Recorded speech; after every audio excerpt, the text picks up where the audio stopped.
neza uko bukeye uko bwije, naho noca mu mwonga w'igitutu c'urupfu, sinzogira ikibi n'inyana mba kuko turi kumwe. Ndakuramukije mwene data nshuti y'umusaraba, nongera nkwifuriza umwaka mushasha mwiza wo kurongorwa n'Imana kugira ngo ubone kwirinda icyaha no kukinesha, uhishurirwe Imana uyimenye ute kuyizigire. Yesu aguhezagire. Dukomeze rya jambo ryacu, ariko ndagomba ko tubandaniriza mu gitabo ca Zaburi igice ca 37 ku murongo wa 5. Haravuga ngo ukorere uhoraho urugendo rwawe rwose, abe ari we wishimira nawe azobishitsa.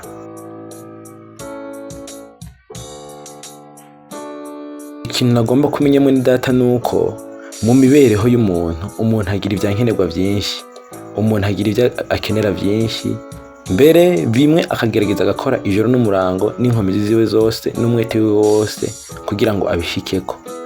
Ariko ikintu numva twofata nk'icemezo muri uno mwaka, icyo twafashe icemezo c'ivyizigiro tukazokama twizigiye Imana, ariko numva no kongeraho iri jambo rivuga riti ukorere uhoraho urugendo rwawe rwose.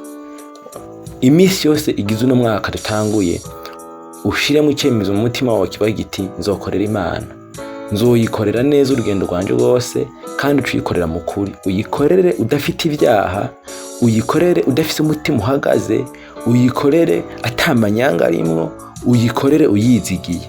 Kuko uno murongo wavuze ngo abe ari we wishimira nawe azobishitsa.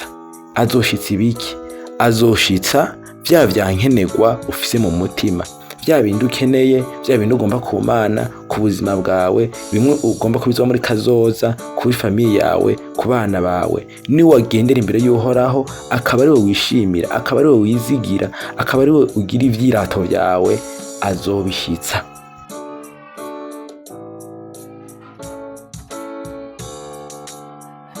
Nagira ndakubwira ko ijambo ry'Imana rivuga ngo uhoraho azi ivyo dukena tutarabimusaba.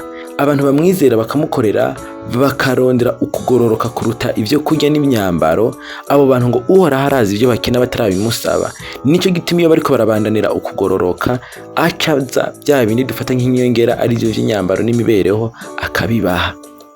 Ariko ikintu ngomba mwene data, nk'umuntu ariko araja mu ijuru abayeho ubuzima ari Kristo, ndagomba ko urengana buno buzima bwo kwigwanirira, bwo kubona ko byose ubyishoboreye, ubu buzima bwo kubona yuko ikintu ukeneye utenda udakeneye kuri gurasenga, kubera isi ya none igomba ko Imana tuyikura mu kibanza c'imbere. Isi turiko turajamwo igomba ko ibintu vy'Imana biciririka, bibintu bitoya, ariko ibi bintu vy'Imana si ibintu bito, kandi n'ibintu vy'ukuri bikora. Ijambo ry'Imana nibwo buvugishwa bukuru butavangiye. Nico gituma nariko ndakubwira mwene data, mu byo ukeneye byose, ego urakeneye ibi n'ibi, amagara meza, uburyo, imyambaro, nimba upanze urakeneye amahera y'inzu, amahera yo kurihira amaminerval abanyeshure, n'ibindi byinshi ukeneye. Ivyo byose uhora harazi kubikena, ariko shira imbere iri jambo rivuga riti nzokorera uhoraho, ngendere imbere yiwe imisi yanje yose, aba ari we nizigira, aba ari we nishimira. Ijambo ry'Imana rivuze ngo nawe azobishitsa.